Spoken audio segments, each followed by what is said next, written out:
And I mean, it seems like it if you're watching charts day to day that there's price action, but in the grand scheme of things are trading extremely sideways. If we take a look at the total crypto market cap, we're sitting at 2.03 trillion. Bitcoin as of the present second, 58,141. Ethereum 2,456.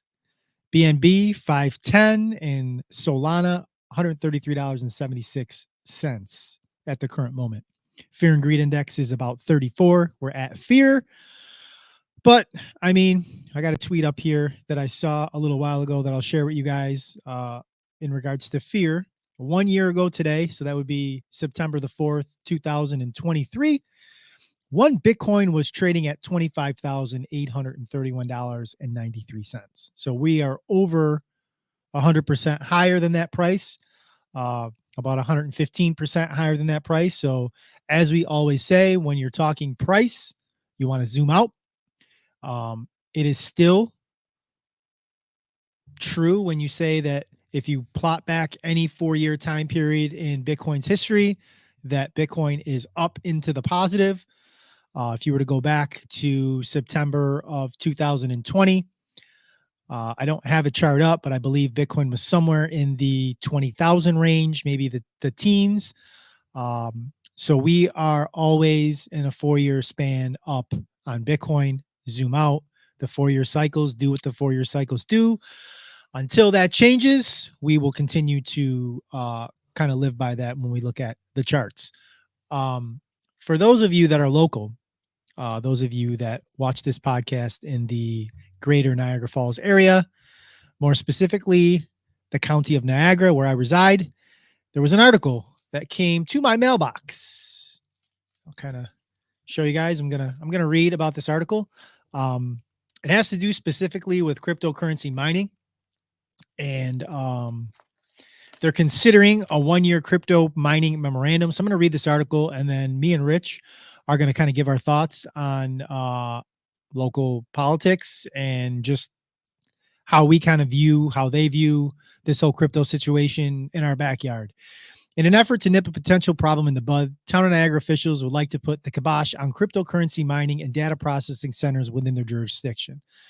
The Niagara Town Council on Tuesday approved scheduling a public hearing regarding a proposed moratorium on these business uses, as well as battery energy system storages, for 6:30 p.m. Tuesday, September 17th at Town Hall, 7105 Lockport Road. Officials don't believe there's going to be a large amount of resistance from the community, given the plight of neighbors in North Tonawanda and Niagara Falls, where these uses have been in operation for months. It's actually years. We've talked about this on our podcast, specifically in Niagara Falls 2 years ago in 2022 when it was an issue. So that's right off the bat an incorrect fallacy in this article. We are trying to be proactive on this newer and upcoming type of mining, and we are not familiar with it at all, Supervisor Sylvia Virtuoso said in an email.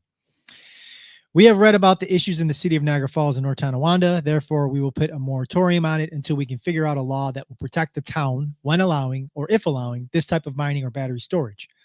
Town attorney Michael Risman said the majority of concerns from those in the affected neighborhoods in those two cities stem from excessive noise. To say it's excessive noise may be an understatement. Though, according to Councilman Johnny Parks, Parks said the operations in Niagara Falls are heard over and above the noise made by machines in the Goodyear plant where he works. When the Niagara Town Code was adopted, people didn't invest in cryptocurrency, Risman said earlier this month. Following the public hearing, the board could decide to adopt a proposed moratorium, which would grant the town 1 year to research and figure out their next steps legally.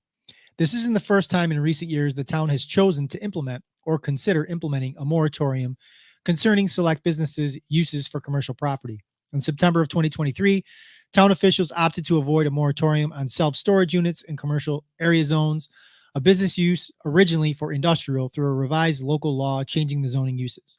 In June 2023, the board approved a 6-month moratorium on wind and solar farms meant to allow the current board, installed in January, to proceed with regulating the uses how it saw fit. In other board news, yada, yada, yada, nothing that has to do with what we're talking about. So a couple of things that we'll talk about in this article.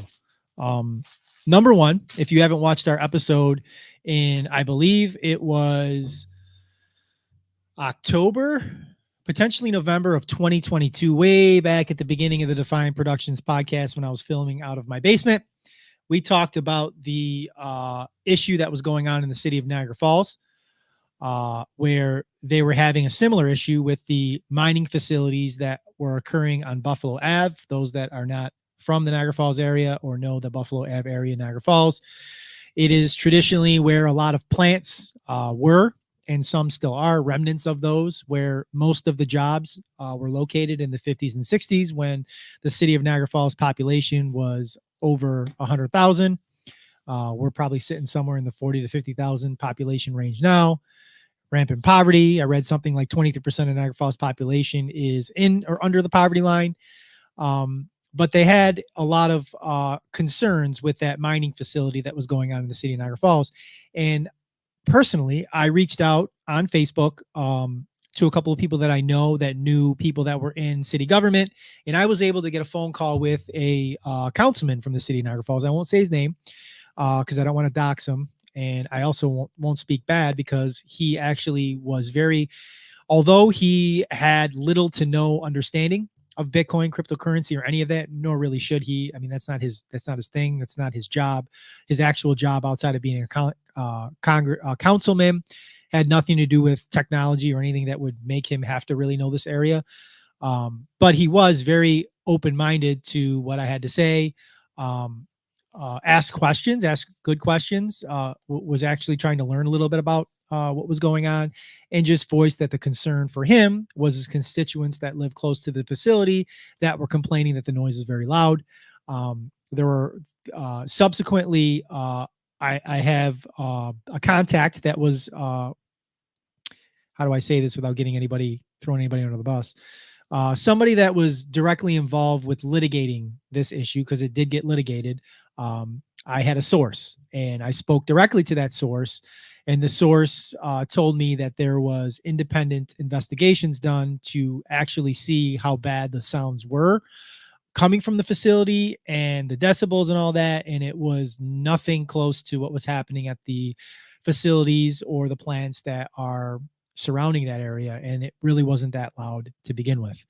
The biggest issue, as you know, when it comes to mining is the environmental concerns. Everybody thinks, oh, it's taking up all this energy, it's sucking up energy, wasteful energy, and all that nonsense. And, back in 2022, something like almost 60% of Bitcoin mining was green, and that was 2 years ago. So we're probably somewhere close to in the 60s, mid 60s, close to maybe 70% of the mining is done green. So it's not even having the detrimental climate effect that people would like you to believe. It comes down to a lot of ignorance, people just thinking that it's bad without doing research and understanding, reaching out to somebody like me, not necessarily me, but somebody that has insight into this industry and insight into these things, and having a conversation and learning. As far as I know, nobody from the town of Niagara has done that.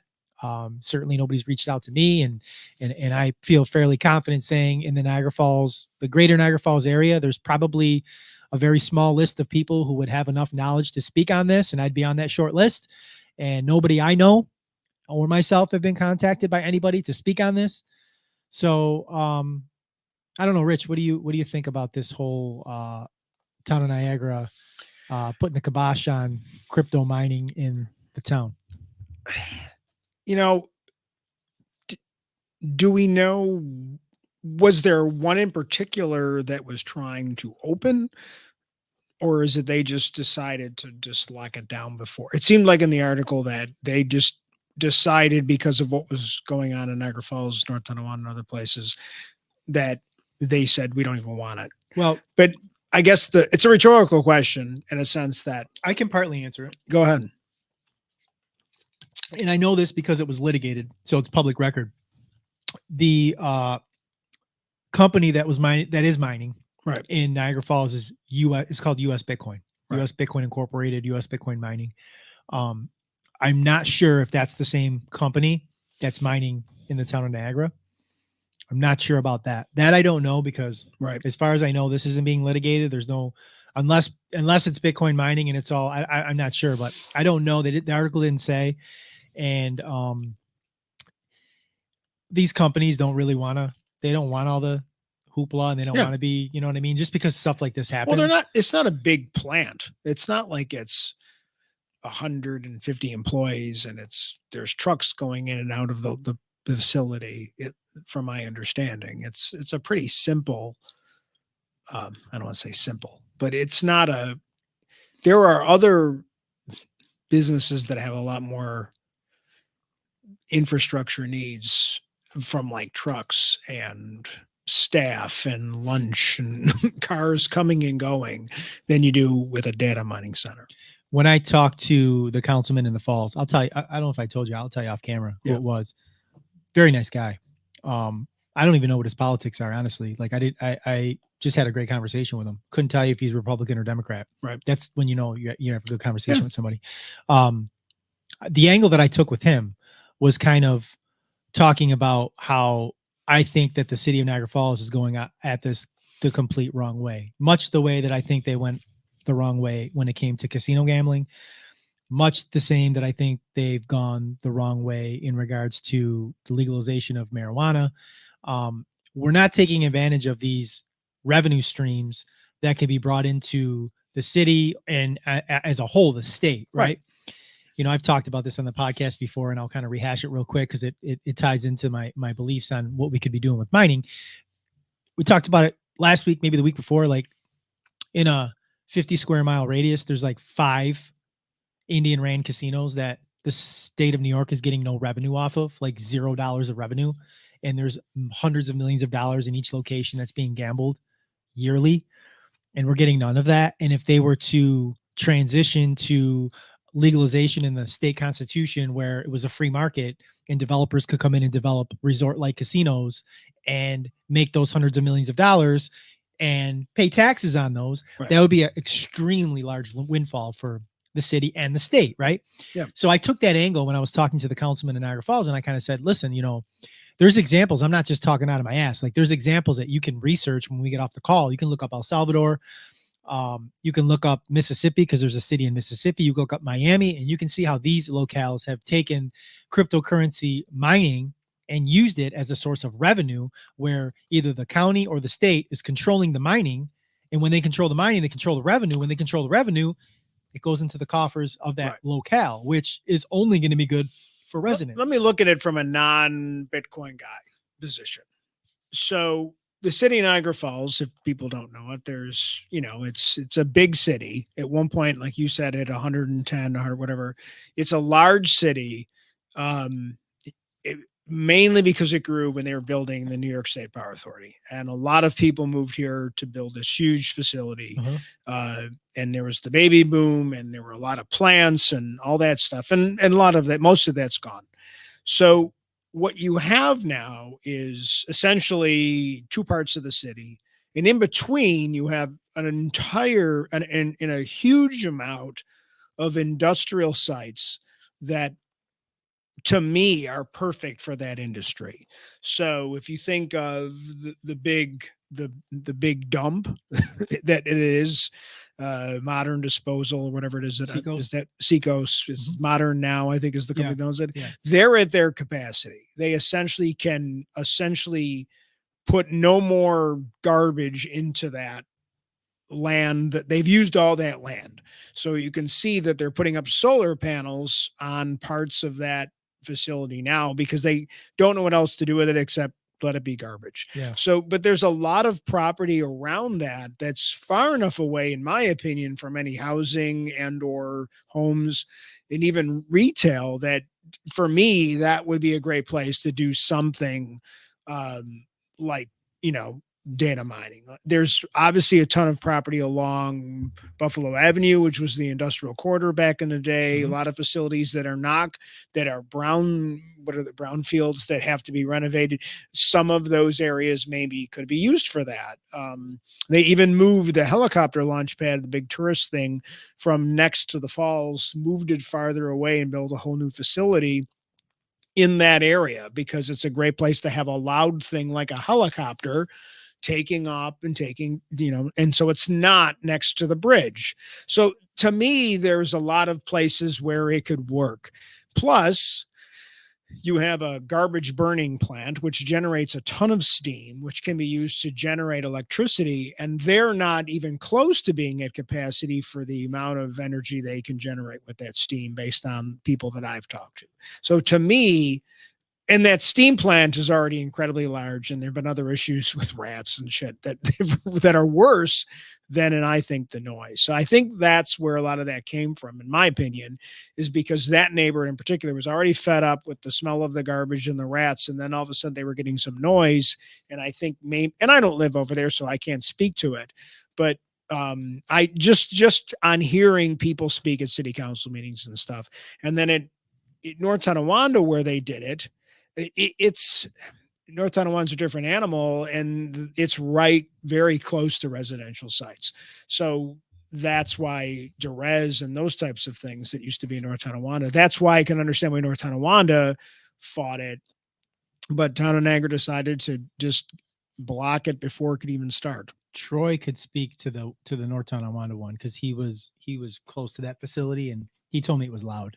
Yep. Like it was loud by the resident, and that, like, you're doing because that plant is literally like 2 blocks away from homes. I can, if you're like doing it in the middle of a residential neighborhood, I can totally understand how that would be problematic and people would have an issue with that. What I have a fundamental issue with the city of Niagara Falls and now the town of Niagara as well is the lack of like research that they're trying to do to understand this emerging technology. Like, I can't believe there's not one person on either staffs of anybody that's in government in those facilities that aren't like, hey, you know, I've seen on CNBC that they talk about Bitcoin and crypto like every day. Like, there might be something there that we don't know that we need to learn, that maybe somebody could teach us. Let's do some like reconnaissance work and see what it's all about. Maybe this isn't going to work this specific facility in this specific location, but there might be something here. I know that it was a different company, and I looked it up into an article earlier and I couldn't find it. I was looking at my phone while you were reading the article, and the planning board of Niagara Falls had recommended to the city council that they said they felt that this one was a doable one, especially since the site that those folks had whatever proposed. And I just think that the city council never even voted on it.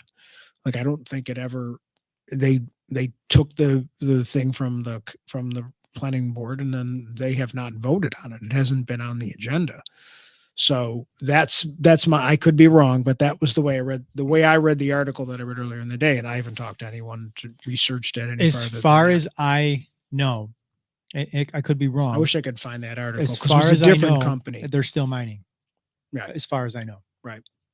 I don't know. I know that there was talk of, because I don't think it's been fully litigated yet. I could be wrong on that too, because I haven't really looked.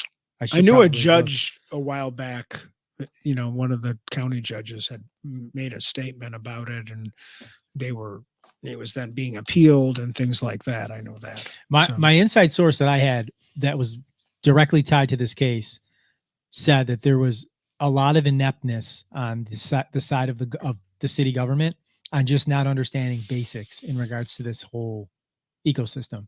And that's the problem that I have. You can feel like it's not good for an area based on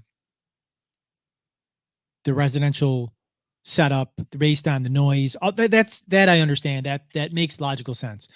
But like when you're bringing forth an argument and you're supporting it with inaccuracies or things that just aren't factual, or just showing that you're ignorant in your ignorance, like, that's the problem that I have. And there really isn't an excuse for that. If you're going to get involved in a court case on something, you should at least understand what it is that you're litigating against. Right. And I don't think that the city of Niagara Falls really understood what was really the capabilities of this. I mean, it's so wild. Like, I always go back to like talking about like El Salvador, this third world country that had like burgeoning crime and just like a failing currency, and things were just awful there. And it took one elected official to change the way that they dealt with their currency, get them off put them on a Bitcoin standard where Bitcoin is legal tender in that country. like I always say, change the money, you change the world. You change the money, and it had a ripple effect on a lot of different things. Crime went down for a lot of different reasons. It's not just Bitcoin; it's other Right. things as well. But Bitcoin had something to do with it. So You can't deny that. let me fact. clarify something with El Salvador. So they're not using Bitcoin at the store. They're No, they are. they are. Now they're not. So do doing they it- have? They still They're not have doing the it. El See, Salvador or whatever. that's a double-edged question. They're not doing it like everyone's just Right. only Bitcoin. They only. still have their currency. They still have United States dollar that they're using. So they're using United States style. They don't have their own currency that's backed hyperinflated. by Bitcoin. It hyperinflated. Okay. It hyperinflated. And there's an area of the country called Bitcoin Beach where it's shops, locales, Right. restaurants that basically the only thing you're going to transact in is Bitcoin. Okay. And Bukele, the president, when he came in, one of the first things he did was any El Salvador resident that downloaded a wallet Right. got, I think it was, I can't remember if it was 30 or I feel like it was 30. It could have been $60 worth of Bitcoin. So if I'm at a the time. tourist and I go to El Salvador, what do I do? Do I have to like exchange it like I do when I go to London? And If you're a get tourist, pounds that's a or Bitcoiner. euros? If you're a tourist, it's a Bitcoiner. You don't have to do anything. Well, of course, Right. but if I'm not a Bitcoiner, Rich Morano shows up in El Salvador for Bring vacation. your and dollars. I can Yeah, bring exchange. well, you can just use your dollars to buy things. But in that area that you were talking about, which sounds like a really cool area to go to, Bitcoin Beach? Bitcoin Beach. You don't need to do it. I mean, that's the beauty of Bitcoin. Like if Right.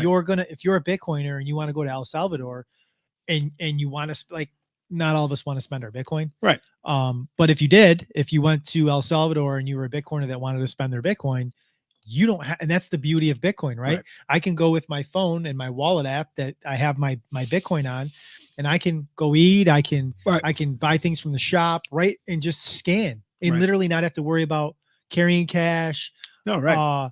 Worrying about exchange rates, like just transacting in a borderless, censorship resistant currency, which is one of the big, in my opinion, one of the big draws of Bitcoin. I was just trying to clarify a couple Yeah, things. no, for sure. From not For knowing sure. that much about it. But like, another thing too, like you talked about like having the power authority here, and I talked about this 2 years ago on our podcast. Like we have a natural, like one of the biggest power authorities in the country in our backyard that's producing clean electricity.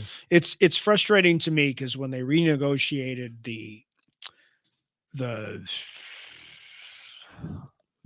power authority licensing, the relicensing, and I think we're almost going on 20 years now, probably over 20 years.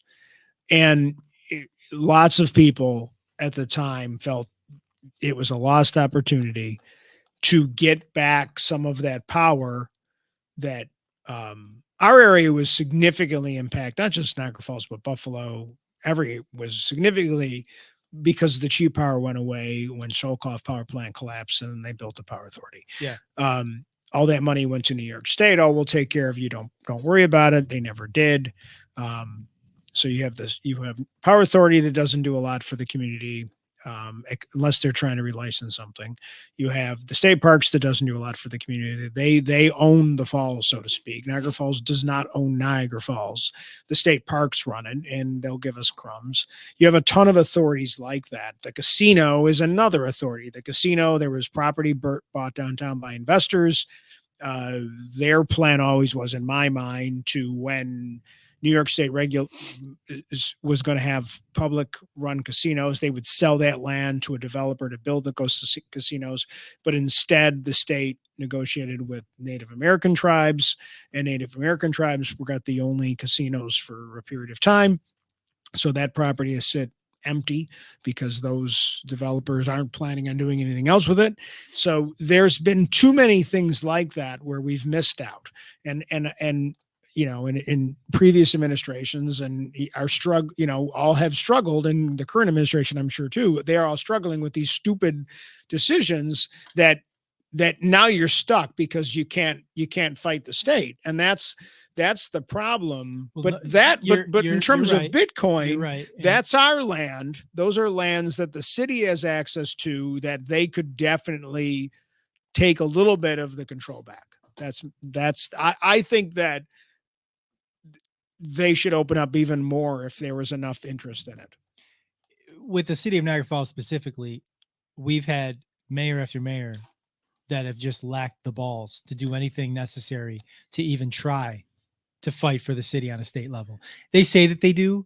They make a lot of excuses, but nobody's ever stuck their neck out and risked their political career, which is what you probably have to do if you want to have change. Right. But like your legacy of doing that would just be I mean, it's so short-sighted. Like you just fall in line when you're a mayor and just do whatever and just let Niagara Falls continue to get screwed over and over again by the state instead of having some balls, step it up and saying, I understand where you're coming from, but I'm the representative as the mayor of Niagara Falls for the city. This is what we need. This is what you need to do it. What do we got to do to make it happen? Oh, you don't like it? Too bad. I'm going to keep knocking until you open the door. And if you don't open the door, either they're going to vote me out or you're going to have to kick me out because this is what we need to do to fix the city. Right. Nobody's got the balls to do that. None of them do. None of them have, because we're recycling the same problems over and over again. Republican, Democrat, it doesn't matter. It's not one side or the other. It's just whoever comes in gets comfortable. They do their couple terms and they don't really do anything to benefit. Like I don't remember. You could probably speak to it better than me. Which administration was responsible for this casino debacle? But like, there's been administrations that were responsible for the hole in the city, and that was supposed to be an aquarium, and all these other things that you're going back to mainly Irene Elia. She was the main one, but the council approved the sale of, some of those lands, and a lot of it, though, was the state coming in and bullying the city. And that's happened, unfortunately, too much. It's back to the town of Niagara, because I laugh about that they didn't, the funniest part of the article to me was like, well, I don't think anybody's going to care. And it's funny because I personally took that offensive when I saw it. I was offended by people, and I'm not even a Bitcoiner, and I was offended by that. Like, they have done this. I know I have a friend who lives out in Town of Niagara, and there was this big development that they wanted to build somewhere off of Saunders Settlement, and they had the big public hearing, and lots of people went and were mad about it and had lots of questions about drainage and all this stuff that they were going to do, and that the developer couldn't answer on. But they didn't. The developer ended up falling apart because of and I am sure I'm getting this partially wrong. That it hasn't happened, and I think it's the developer has realized that some of the things they wanted to do, they couldn't do because they don't have the drainage and those things. But I think the town was just going to okay it, even though lots of people said, so this argument that like, we don't think anybody's going to really care is funny, because they didn't care about when that development came up. And they certainly didn't care when a lot of people had concerns about the Amazon facility that they're building, because like, they want that development. But any concerns that people have brought up about the roads and there's a lot of residentials there, and there's a lot of trucks, and the light's not like, it's a bad corner that all those trucks are going to have to go through to get to that facility. But it's like, well, yeah, but this is such a great opportunity. So politics in townships do this well, nobody cares. Well, you don't understand it's good. It's better for all. Like, so they play both sides with this all the time. So, and I don't think like this Bitcoin facility, this data mining facility, that they were going to build. It's not huge. It's not like it was 50 acres or something. It's not that big of a facility. When you attach the word cryptocurrency to something, it's going to have a negative connotation for people, and it's automatically going to elicit people to think one way without all the information. The politics of Bitcoin screws it up because people don't know what data mining is. So, and I kind of understand it. But I'm looking for if you're not going to have manufacturing, okay, what else can we have? What else can we have that pays taxes and uses land that's just sitting there, and or maybe closed facilities? Maybe it could be done on the air base or something. I don't know, but there's certainly places where you could be making use of a property there's nothing on, and there's a lot of empty land in the town of Niagara that's not near residential. We as the city of Niagara Falls, like we were known as the honeymoon capital of the world, like for decades, and we're not that anymore. I mean, nobody wants to come visit the city of Niagara Falls, and if they do, they only stay for a couple hours and they end up in Canada. Like, we're in this like place where we have the falls. So it's weird when I say this for people to understand, but I really think it's true. Like Niagara Falls doesn't have an identity. You know what I mean? Like you hit the falls is like Niagara Falls. Do you think the falls? But like outside of that, and people don't like people can go to Canada and they do for the falls. So like we don't actually have the falls. Canada has the falls because on their side they got the big skyscrapers, they got all the nice things, the nice scenery. They don't have the ghettos that we have over here. So you go on that side to view the falls. So technically, the falls are really Canada's more than they are ours. So like Niagara Falls, we got a casino, you know, but we don't really have an identity. So there's like nothing for our city. The biggest employer in the city outside of being a teacher or being a fireman, and I would argue that the casino employs more than probably both combined. Yeah. The casino is the largest employer in the falls, and then you have the hospital, then you have school Yeah. district, and then the city itself. There's not big employers. I do think that I live in the city, lived the city my whole life. I know the city has a ton of problems. I think I like a lot of the aspects of what we do have for tourists. I wish there was more. I feel like there are some. We are playing catch up in this town. It's better than it used to be, in my opinion. It's got a long way to go, but there are things that you can do, but it's not the hustle and bustle of Niagara Falls, Ontario. And I'm from Niagara. My mother's from Niagara Falls, Ontario, so I spent a lot of time in Canada, and it's so yes, they can definitely go across. We have great views here, but there's we have the Main of the Mist and we have the Cave of the Winds, and then you have other little townships like Lewiston and stuff where you can go do stuff. So you can enjoy, but I go back to the problem that people don't get is that Niagara Falls, I know what you're gonna the say. attraction, I know what you're gonna say. the city gets nothing directly because it's been screwed The by city- state Yes. government its entire existence. Niagara They Falls took State that Park. land from us.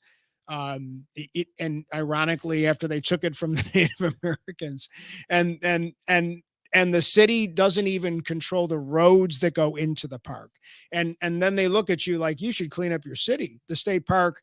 I know a lot of people that work for the state park locally. They're very good people. They're all living locally. They're all local people. It's the state. The state has done this. The amount of money that park collects, which people say it's 8 million. It's not 8 million usually. It's probably like 3.5. And that money primarily after it pays its bills in this area all goes back to Albany. It's just a cash cow. I've for lived here them. my entire life. I don't think there's anything special about the state park at all. I don't, and I think as a outsider coming in that walks around it for a couple hours, not impressed. No, So they've done some improvements. The attractions, The they're city- putting a new step. The city needs to fight Yep. to get that land back, because if we had that Or land, they have to pay the city something. It's like, you have to pay sales tax. They have to do something where it's like, look at it from this way, like Spectrum, has, drives their trucks around the city of Niagara Falls to hang cable on the poles, for an example. Verizon does the same thing. So there's a cost involved because your company's making money driving through city infrastructure. You're tying into our electric grid, et cetera, et cetera. So they have to pay those things. And to me, the state park, even though it's a state entity, should have to pay like essentially a rental fee for all the land that they have that their access. Every time a truck goes there, like every time a tourist goes there, there should be something going back to the city to support the host community, and they just don't feel that that's important. that would be a good plan B, but I think the best course of action, because that land is way more valuable being utilized than being rented.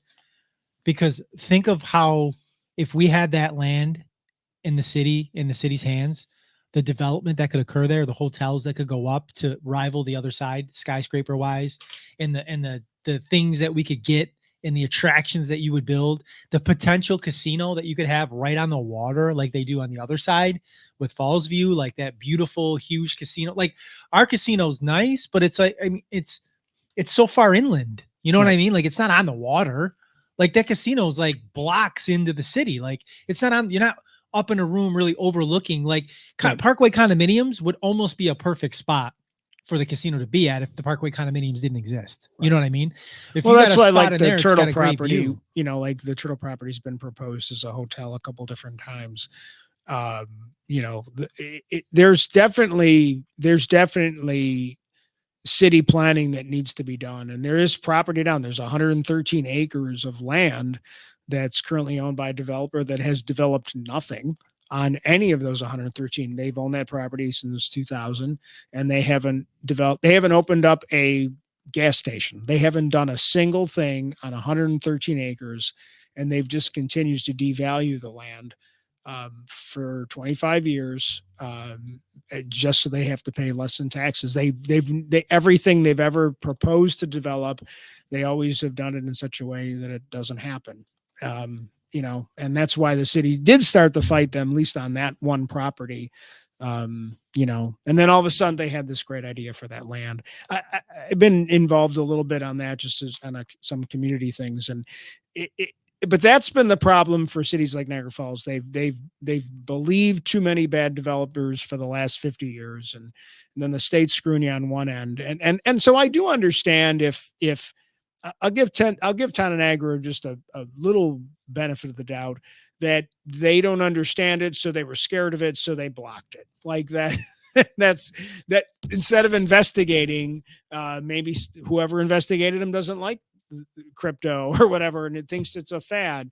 So they told those folks that have to vote, no, don't do it. I don't know enough about, like you said, I don't think they've done their due diligence to find out if it's something that's potential. Same thing in Niagara Falls.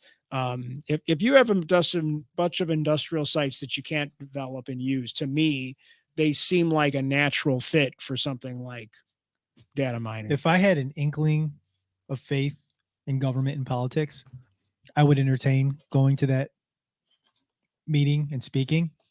But I honestly, wholeheartedly believe their minds are already made up, and me speaking there would do nothing but probably cause people to go come after me on social media. Yep. And I wouldn't get the desired outcome of actually like being heard, Yep. but I would get the other side of it of people coming at me of something they don't understand and saying, "Oh, you're a crypto guy. Oh, you know what I mean? Whatever the case may be." Right. So I don't think like, I don't trust government, and I don't think, just reading that article, that there's good faith in any of this. So like, when I first saw it, I was like, I should go to that. And then I quickly realized that like the net benefit of going there is, unless I was invited, unless somebody's like, hey, somebody that was associated with the town was like, hey, you mind coming and speaking? Hey, yeah, because like I if would someone, do that. Yeah. But to come on my own, just like out of nowhere and try to speak, Yeah, a where few nobody times knew I was coming. I've never gone like to a city council meeting and just spoke. I've been invited to speak when I used to work for the school district about some things that I had some expertise in, cable access and the cable contracts with the Spectrum company was previous to Spectrum, Delphia and places like, that came in and went. But so I've done that. And even when I was on that, the getting accosted, people, calling, finding my phone number and, cause mad at me about something with their cable bill. Like, I'm like, I don't work for cable, but it's frustrating. And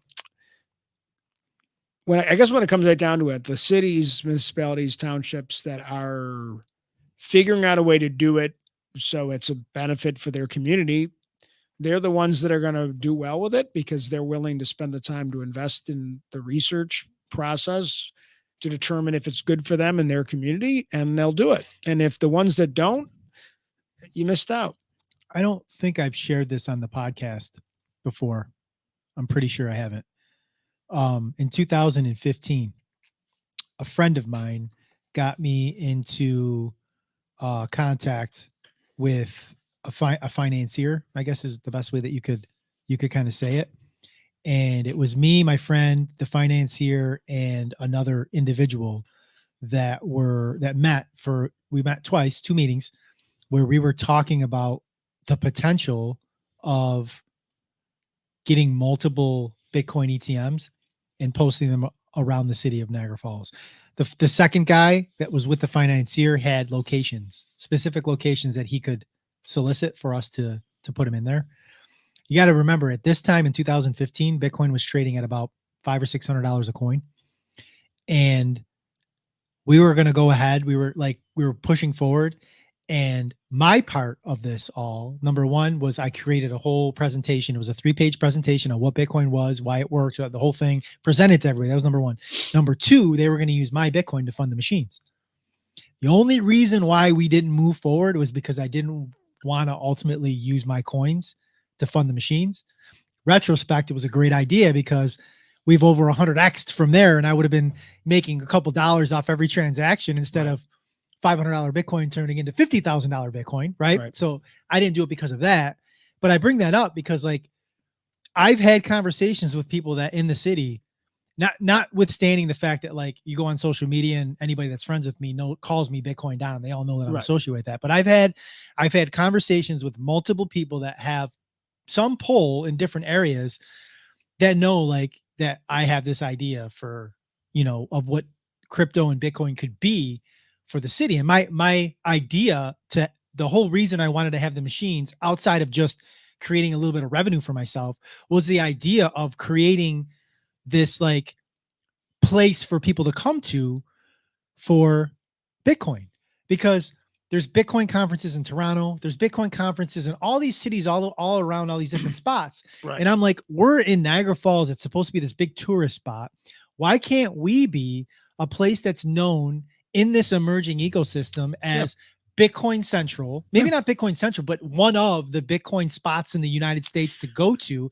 I feel like there's this huge opportunity for the city of Niagara Falls to embrace Bitcoin and crypto and to become a spot where we could host conferences, where we can host meetups, and then we can also have this. You have a lot of the infrastructure for those types of things. And this is funny because other people have come up with similar things that Niagara Falls could be a great location for. And it's just tough because, like, I agree with that concept of, like, hey, let's be a hub of something. Like, like at some point, Canton, Ohio said, you know what, let's build a football museum. That's all that's there, but they make a ridiculous amount of money in that town. And they're known for it. Because when you say that's Canton, the Ohio, it's the football first thing you think Hall of Fame.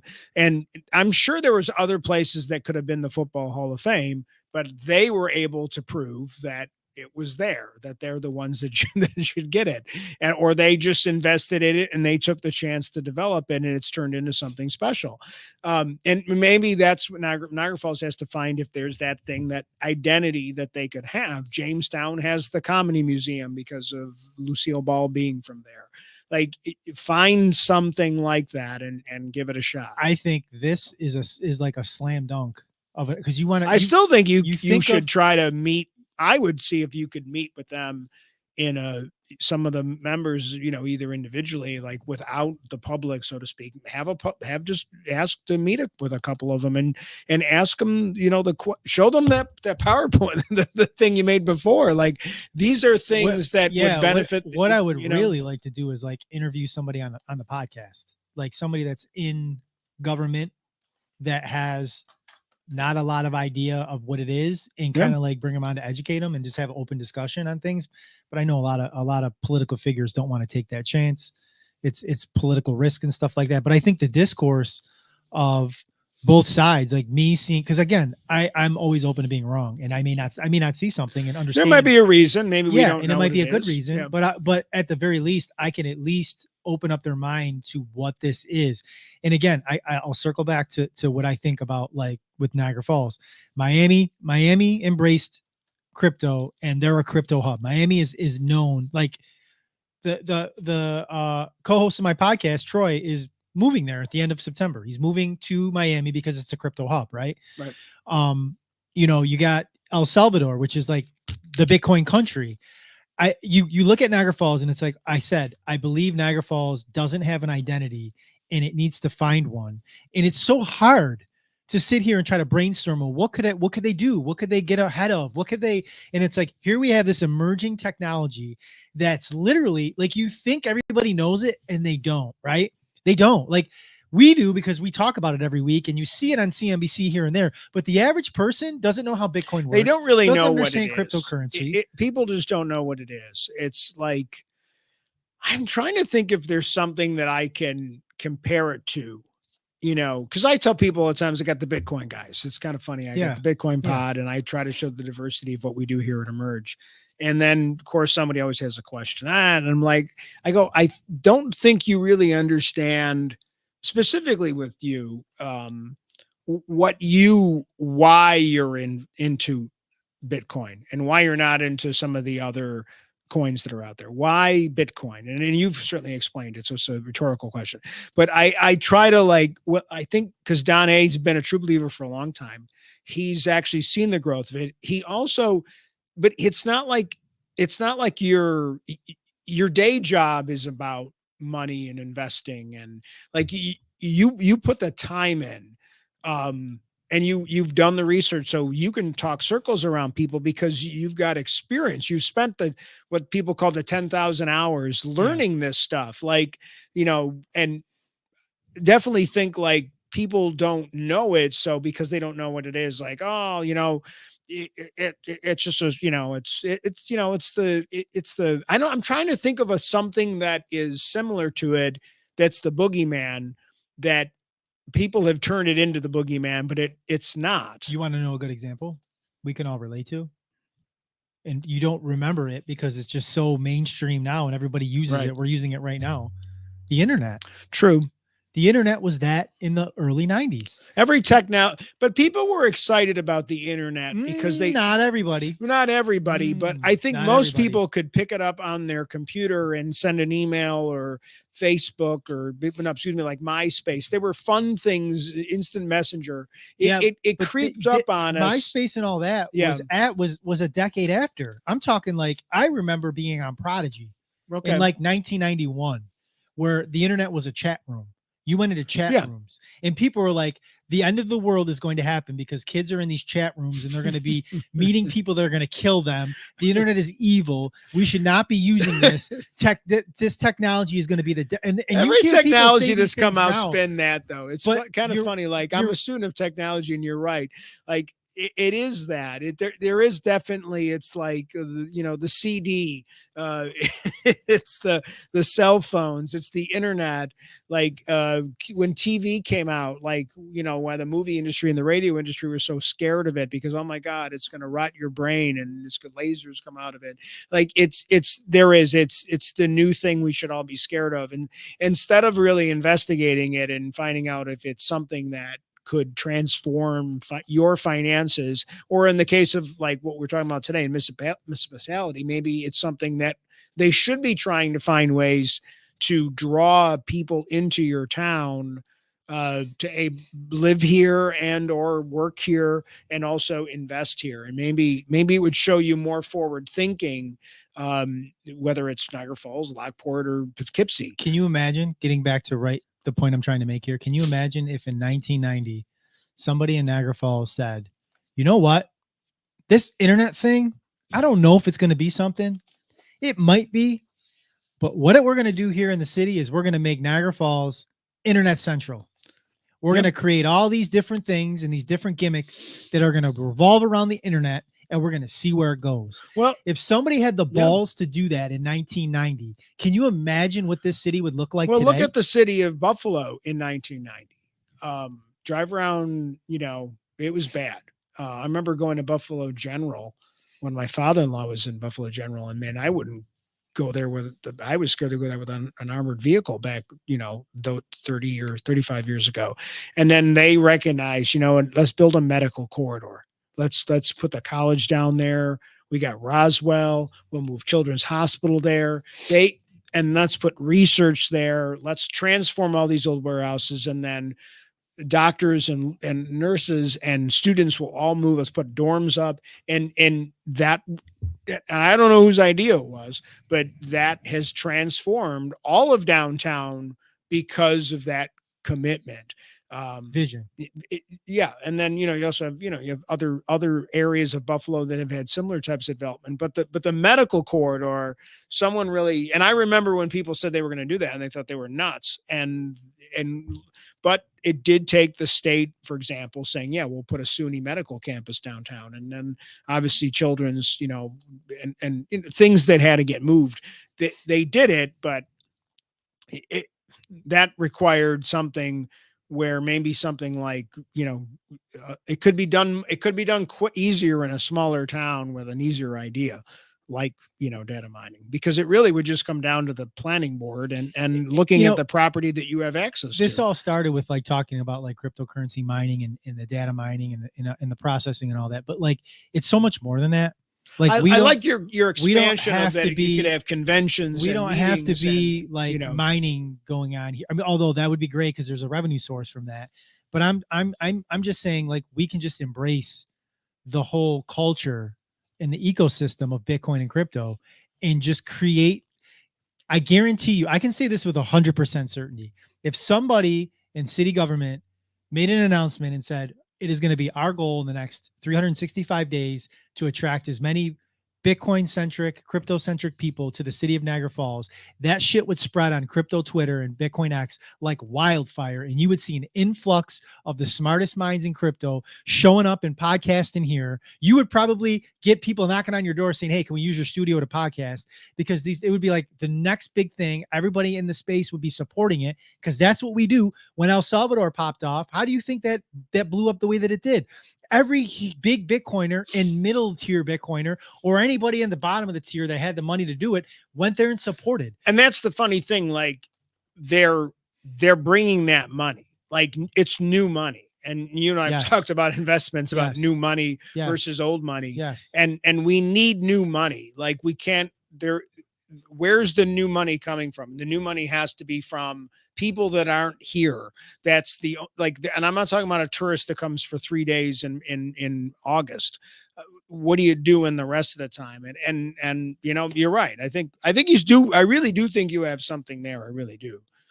Well, I mean, we're getting close to the end of this podcast, and I'll kind of end with this. Like, if there's anybody that's watching this podcast that has anything to do with any shot calling in the city of Niagara Falls, or knows somebody that has any sort of power in the city of Niagara Falls and is open to having a conversation of this idea and concept, I mean, this is like on a silver platter for somebody to be like the savior of the city. I mean, for 35, 40, or 50 years, this urban renewal shit didn't work out, and we've been destroying this city little by little. At this point, there isn't really much worse that we could do. So let's start brainstorming some ideas that could potentially revitalize the city. And here we have Bitcoin and crypto that Bitcoin itself is only 15 years old, and these other cryptocurrency coins a decade old. This emerging ecosystem that if you turn on finance news channels, you hear they'll talk about it a little bit each and every day, yet most of the population couldn't explain what it is yet. So you're still early enough to take advantage of being first mover in this space. There are not many places in the United States of America, city-wise or municipality-wise, that are trying to be Bitcoin and crypto-centric. This is an opportunity for Niagara Falls, using the falls as a backdrop, to potentially immerse themselves in this ecosystem of Bitcoin and crypto, to figure out ways that we could start attracting conferences here. We could start getting some developers to come in here and make some projects that are associated with Bitcoin and crypto, get the big, smart minds in the space coming here, podcasting here, talking to local leaders, figuring out how they can collaborate. This is an idea that starts with someone that's got some balls to think, hey, maybe there's something there, and let's do some research in it. Because if you don't, nothing happens. But if you do, potentially there's something there. I don't know. It's just one, idiot podcaster's hardest working nobody in crypto's thoughts. It's, like you got to try, and you have to, like, it's, it has to be, people are always like, well, we need something. We have something. We have the falls. I know we already talked about that. Like, you're not getting another big attraction. Like, it's one of the biggest attractions in the world. Yeah. You don't have anything that can rival that. What you have to do is add other things, whether it's a balloon ride or another set of steps that go down to the bottom, or a cool hotel, or a couple of cool bars and a brew house. Like, all these things builds a culture, and it's not one thing. Like, I'm not expecting one podcast to make Emerge like a huge success. I want to have 25 podcasts, and we're all growing together, and then we become this hub of media creators. That's my vision for this building. And I think, like, I'm not expecting it to be one guy. I don't expect like some big podcaster that suddenly come to me and say, "Hey, Rich, I'm going to do my podcast at your place." I don't expect that. I don't think somebody's moving, like, somebody's going to give up their other production studio to come and fly out to Mr. Niagara Beast is Falls. knocking on the door. Coming Right, in to right. do a I don't, podcast. but in the meantime, maybe I can build build it. And I think that's what municipalities have to do. They have to, let's build this, and let's take a chance on this. And they're not all going to work. Not every business makes it, but you got to try something new with what you have access to. I mean, I'm saying this kind of rhetorically. I would hate to see in like 10 years, you got Bitcoin trading at $500,000 a coin. The ecosystem is just bustling. Everybody's talking about it. You have all these cities randomly popping up, being these Bitcoin centric hubs and cryptocurrency centric hubs. And you got me on this podcast on September 4th, 2024, making a plea to the local municipalities to at least think about the idea of potentially exploring this and potentially opening up the idea to attracting new money, because there's a lot of money in this space. Right. There's a lot of millionaires, multimillionaires that have been created from this space, young, new money with lots of ideas, very smart people that would come to this area and support whatever kind of ideas that you had that would be trying to do something positive for the Bitcoin ecosystem. I think it's a good idea. I mean, I think it's a good idea to at least explore. Who knows if it works or not? I mean, it would definitely take people that are willing to do the work, willing to invest the time and energy, like anything else. But it all starts with an idea, and the idea to make Niagara Falls a pinpoint on the map of Bitcoin and crypto, in a place for people in this emerging ecosystem to visit specifically for that, and stay for all the other things that evolve because of the fact that we're having that as the thing to bring people in. Cool. Good stuff. All right. As always, don't trust, verify. See you guys next week. Peace.